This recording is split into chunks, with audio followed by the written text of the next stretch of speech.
Amigos y amigas, ¿dispuestos y preparados para pasear un día más por Málaga? Espero que sí, porque hoy estoy en el barrio de Cruz de Humilladero y no vamos a dejar ni un pedacito sin recorrer. Que sí, que vamos a conocer el origen de las calles, de algunas de las calles más representativas de este distrito. ¿Me acompañáis? Pues venga, que empezamos.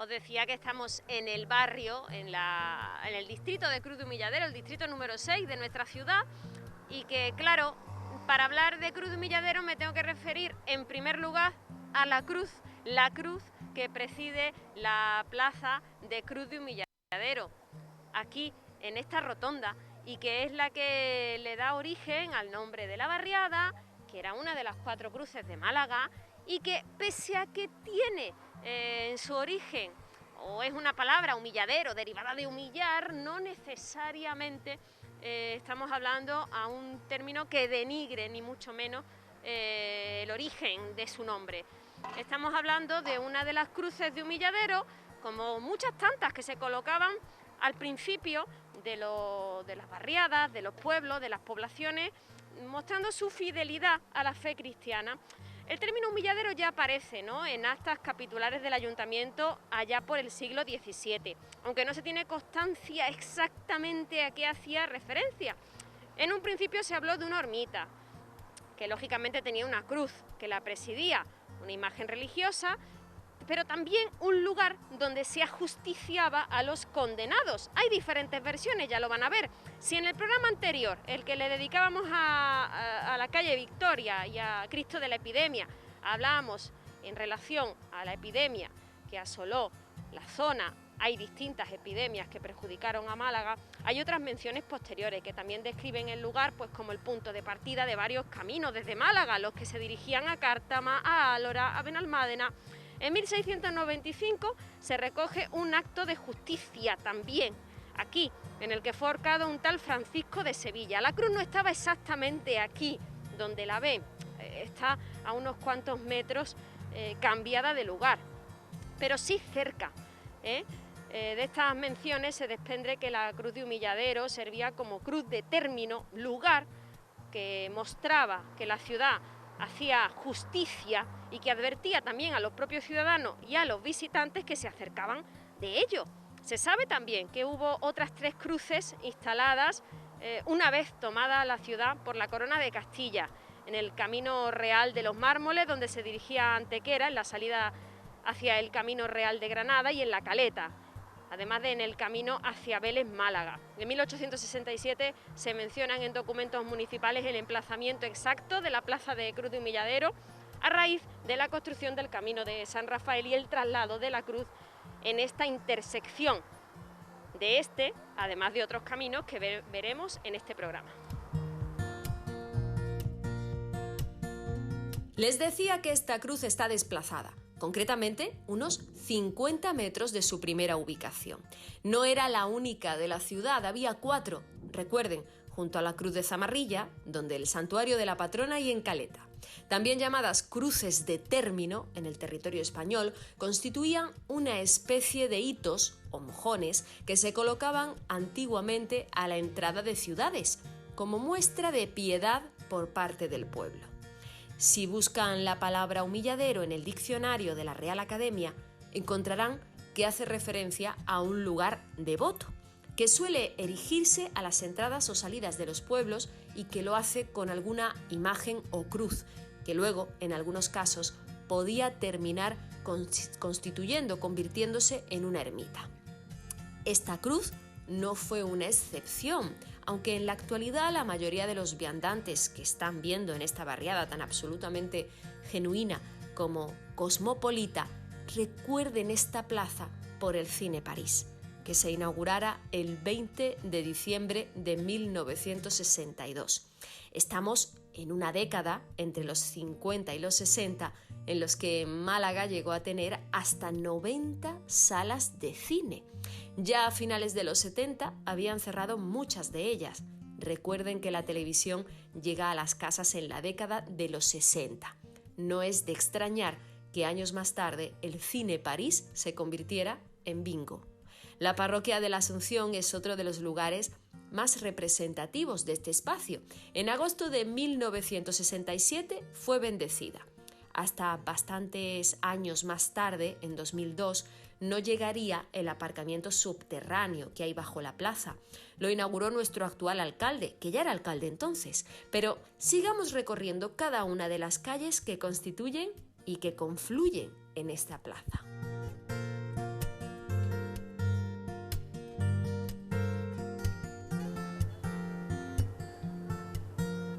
Santa Marta es la calle que más cerca nos ha cogido de nuestro recorrido, que os recuerdo, partimos de la plaza de Cruz de Humilladero. Vamos a ir viendo todas las calles que confluyen a esta plaza y una de ellas es precisamente esta, Santa Marta. No tiene una historia de su nombre muy particular, pero sí que hace referencia a Santa Marta. Saben quién es Santa Marta, ¿no? Según la Biblia, la hermana de Lázaro y de María Magdalena, quien acompañara a Jesucristo hasta el Calvario y permaneciera junto a la Virgen María, pues guardando ese luto y acompañándola en su dolor. Esta es la referencia que hace esta calle, una referencia completamente bíblica, pero que, como veremos, en esta barriada, en este distrito, vamos a encontrar diferencias muy variopintas sobre el origen de sus distintas calles. Y de Santa Marta a La Unión, calle perpendicular a ella en la que desemboca. Probablemente una de las calles más conocidas de este barrio. Por cierto, el barrio más denso de Europa, esto es, con más vecinos por metro cuadrado y por tanto en menos espacio. La Unión es un lugar de comercio tradicional, como lo que es en general el conjunto de esta barriada, aunque cabe decir que en La Unión es especial bandera y es especial bandera de esta característica. Pues La Unión se llama La Unión porque servía eso, de unión. Ya en 1939 consta su nombre en el callejero. Se construyó como calle de enlace entre calle Eguiluz y Juan 23, que por el momento de su nacimiento no era más que una calle en proyecto. Imagínense, Juan 23, esta gran avenida sin la que hoy no concebimos un paseo de este a oeste por la ciudad. Esta avenida recibe el nombre que adoptará el cardenal Roncalli, Angelo Giuseppe Roncalli, al acceder al pontificado y convertirse, por tanto, en papa en 1958.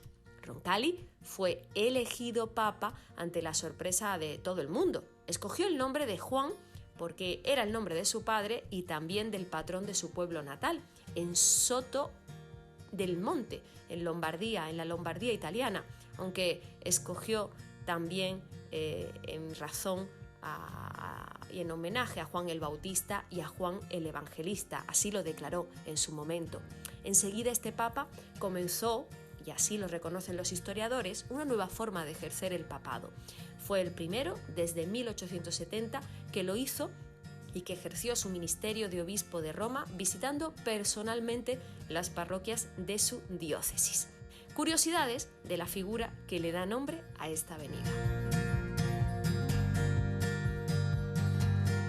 Antes les he comentado que era una zona especialmente densa, ¿verdad? Esta barriada, pero a pesar de su densidad hay lugares especialmente relajantes. Sí, como este Paseo de los Tilos, y me dirán, princesa, ¿qué tiene de relajante el Paseo de los Tilos? Probablemente una de las calles donde más comercio, población, concentración de personas y por tanto ruido que conlleva acumula. Pues lo tiene por estos árboles que tienen aquí. Fíjense.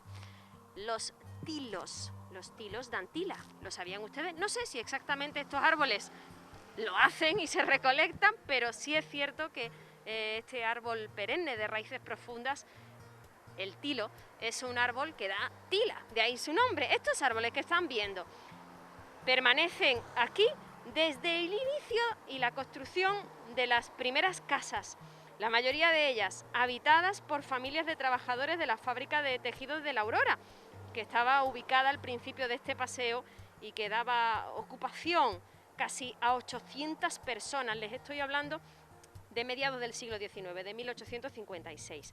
Anteriormente se denominaba Camino de San Rafael. Es el nombre que mantiene todavía su prolongación, pero no este paseo, que se llama así, Paseo de los Tilos, una calle que se creó en 1852, donde se creó la primera fábrica de gas para alumbrado público en Málaga. Precisamente su propietario fue Luis Grosse. Así lo recoge nuestro Domingo Mérida en su callejero malagueño, 3.900 calles recogidas en este callejero y que nosotros estamos estudiando y releyendo para traerles toda esta información a ustedes, para seguir paseando por Málaga con toda la información de nuestra ciudad.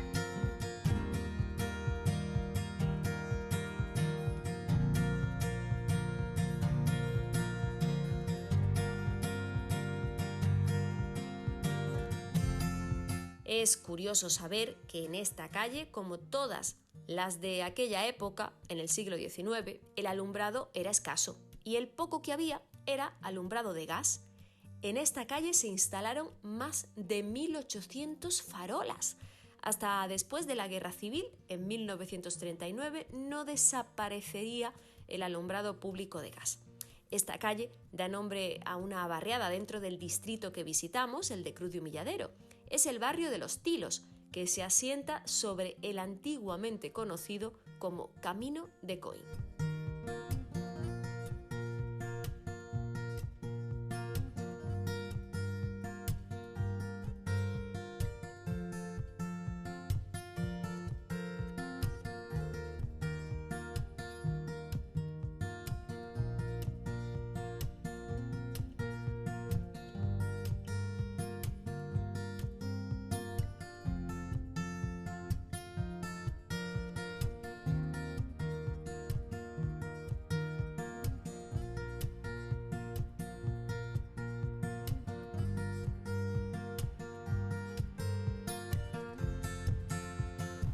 Yo sigo dando vueltas y vueltas a la rotonda de Cruz de Humilladero y continúo por la calle Horacio Lengo. ¿Saben quién era Horacio Lengo? Pues es un pintor malagueño, nacido en Torremolinos, y es la persona que le da nombre a esta calle por la que os propongo pasear a continuación. Fue un pintor español de la Escuela Malagueña de Pintura, tío también de artistas, como lo fueron Francisco y Tomás Sancha Lengo. Nacido en la localidad malagueña de Torremolinos en 1838, estudió en Cádiz, donde entró en contacto con el mundo artístico y lo hizo a través de otro artista, de Serafín Martínez del Rincón. Viajó a París, donde fue discípulo de Léon Bonnat y participó en importantes exposiciones a finales del siglo XIX. En la misma ciudad donde vivía entonces, en París, allí presentó sus obras y lo hizo a través de diferentes muestras nacionales ya en España, en la década de 1880. Durante la primera mitad de la década de 1880, fue un pintor reconocido, prolífico y en el que sus cuadros eran comprados a peso de oro. Fíjense que hay alguna crítica precisamente de esta etapa en la Ilustración católica, donde se afirma que no merecía la reputación con la que pudo ufanarse algunos años, ni el posterior e implacable olvido.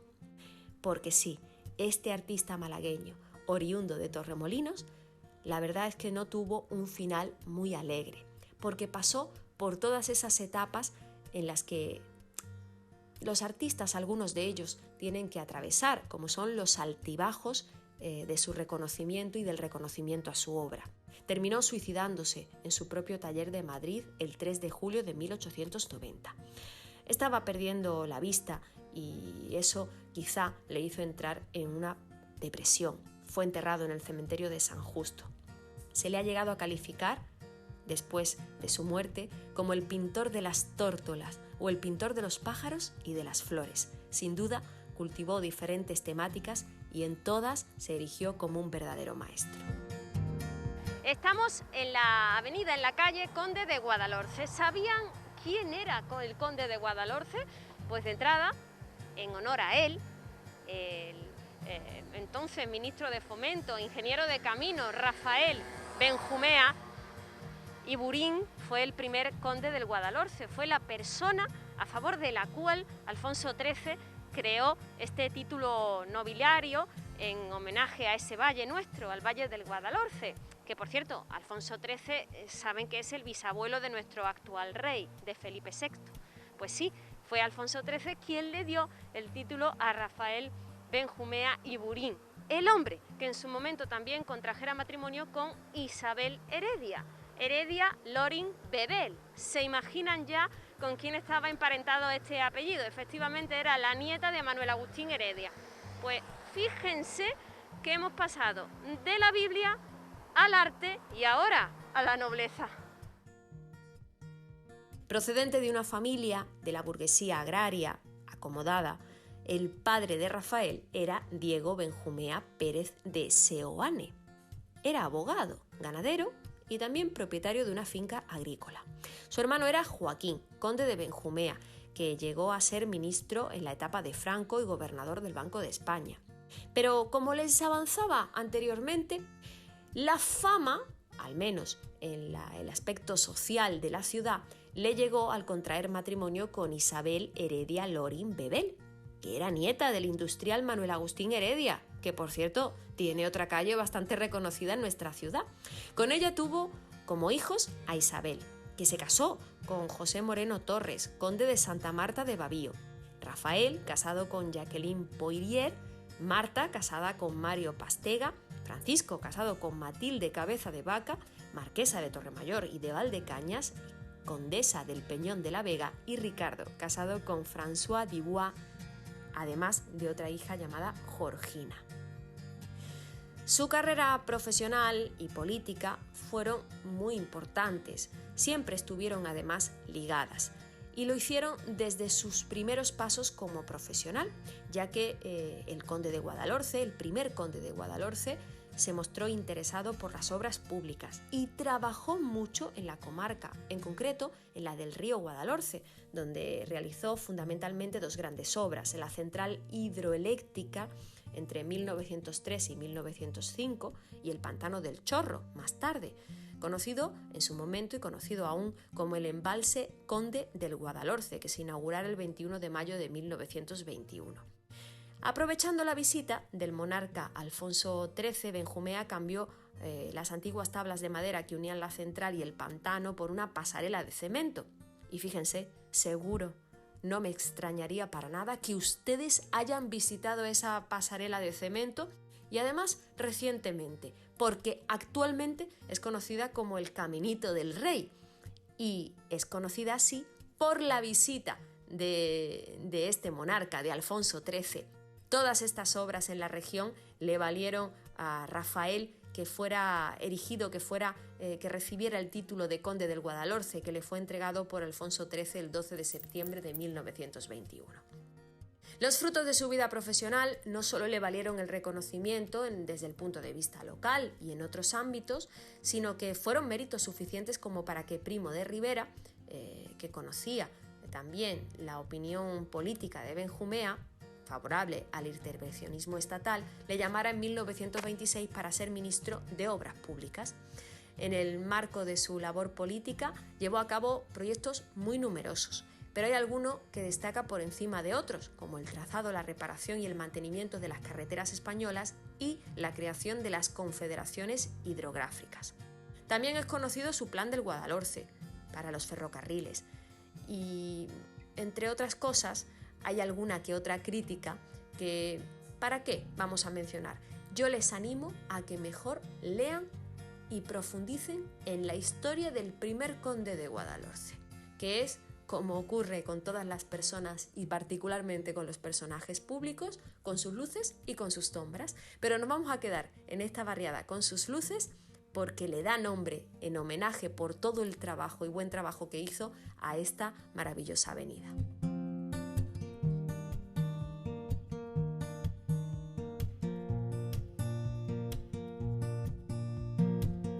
¿Qué les podemos decir de Ortega y Gasset uno de los filósofos españoles de la primera mitad del siglo XX que más influencia ha ejercido en España y también fuera de ella.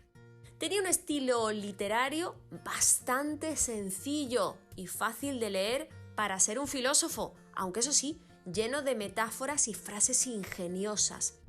Quiso hacer filosofía con un lenguaje próximo al del Quijote, a la lengua castellana, y eso le permitió llegar al público en general y no solo al público culto, que era el que solía leer estos ensayos. Nació en Madrid, pero está vinculado a Málaga. Él nació en 1883 en el seno de una familia acomodada, de la alta burguesía madrileña, y vinculada al periodismo y también a la política. Su padre era José Ortega Munilla, que fue director del Imparcial, periódico fundado por su abuelo materno, Eduardo Gasset y Artime, y en el que Ortega colaboró intensamente.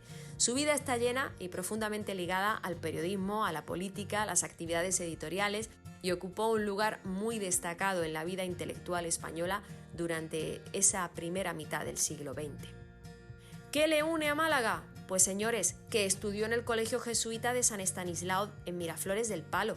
Inició también estudios superiores en la Jesuita Universidad de Deusto en Bilbao y los continuó en la Facultad de Filosofía y Letras de la Universidad Central en Madrid, donde se licenció en 1902.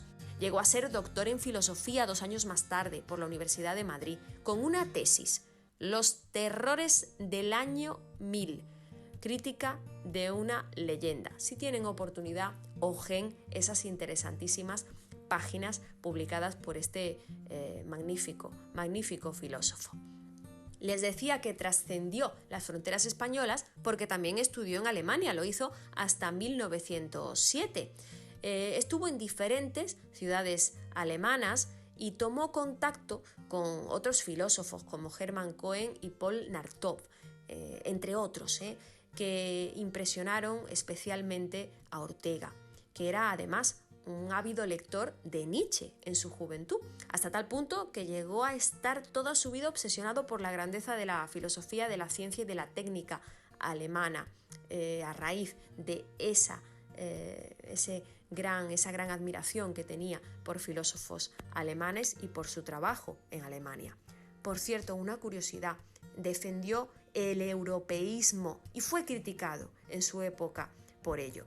Entre 1931 y 1932 fue diputado en las Cortes Constituyentes de la Segunda República en calidad de representante de la agrupación al servicio de la República, fundada en febrero de 1931 por Gregorio Marañón, Ramón Pérez de Ayala y él mismo.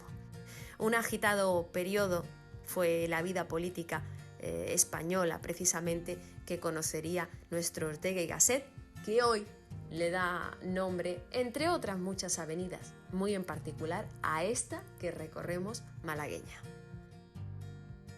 Podría decirles muchas reflexiones del gran conocido Ortega y Gasset, el nombre, la persona, el filósofo y ensayista que, como han oído, le da nombre a esta avenida, a esta larga avenida malagueña. Pero me voy a quedar con una para finalizar este programa, si les parece bien.